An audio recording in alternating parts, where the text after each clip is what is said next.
Évangile de Jésus-Christ selon saint Jean. En ce temps-là, les disciples de Jésus lui dirent : « Voici que tu parles ouvertement et non plus en images. Maintenant nous savons que tu sais toutes choses et tu n'as pas besoin qu'on t'interroge.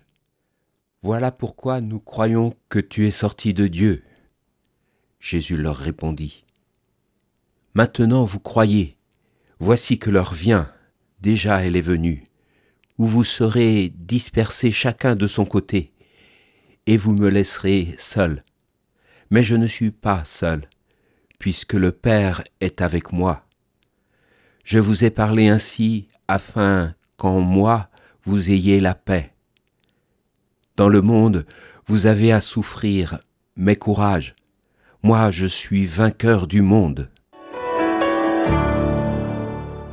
L'évangile de ce jour nous replonge dans cette atmosphère si particulière des derniers entretiens de Jésus avec ses disciples. Il en sera ainsi presque toute cette semaine. Pas plus que nous, les disciples ne saisissent vraiment tout ce que Jésus leur dit. Ils en saisissent des bribes et s'emballent un peu à partir de ce qu'ils ont compris. Jésus vient de leur dire « L'heure vient, où je vous parlerai sans image et vous annoncerai ouvertement ce qui concerne le Père. » Joie des disciples qui redisent à Jésus leur foi en lui, qu'ils confessent comme l'envoyé du Père. « Maintenant nous croyons que tu es sorti de Dieu. » Mais Jésus tempère leur enthousiasme. « Maintenant vous croyez ?» Jésus leur dit que leur foi n'a pas encore été mise à l'épreuve de sa passion, ce qui sera pour eux un grand scandale. Jésus leur laisse entendre combien cette épreuve sera au-dessus de leur force. « Vous me laisserez seul. » La force de tenir dans les épreuves, ils ne la recevront que lorsque le don du Paraclet leur sera fait, après la victoire de Jésus. Mais déjà, Jésus est vainqueur. Courage donc. Ses disciples l'abandonneront pourtant. Jésus leur affirme qu'il n'est pas seul, car le Père est avec lui. Jésus a connu la solitude, beaucoup plus qu'on ne pense. De sa solitude, Jésus a parlé à plusieurs reprises. À Capharnaüm, après le miracle des pains et l'annonce de l'Eucharistie, beaucoup de ses disciples l'abandonnèrent et n'allaient plus avec lui, au point que Jésus demande aux 12 « Est-ce que vous aussi vous allez partir ?» Mais c'est surtout à Gethsémani, lorsque, revenant vers ses disciples, il les trouve endormis. Ainsi, vous n'avez pas eu la force de veiller 1 heure avec moi.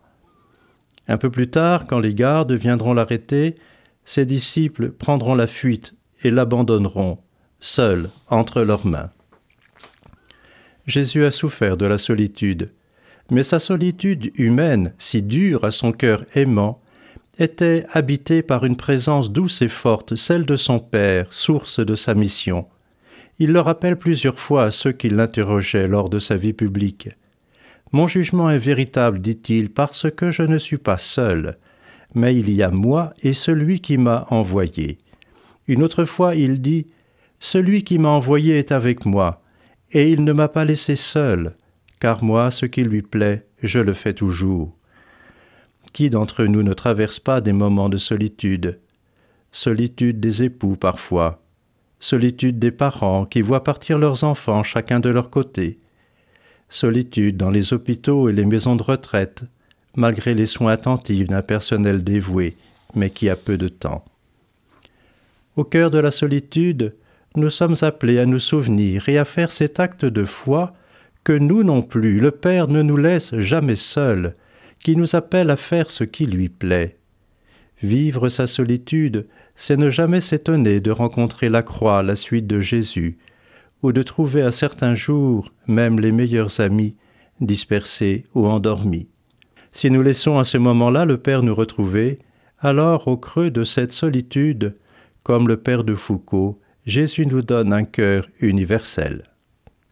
L'évangile du jour était commenté par le Père Christian Gallois, curé de la paroisse des Saints-Évêques de Nantes.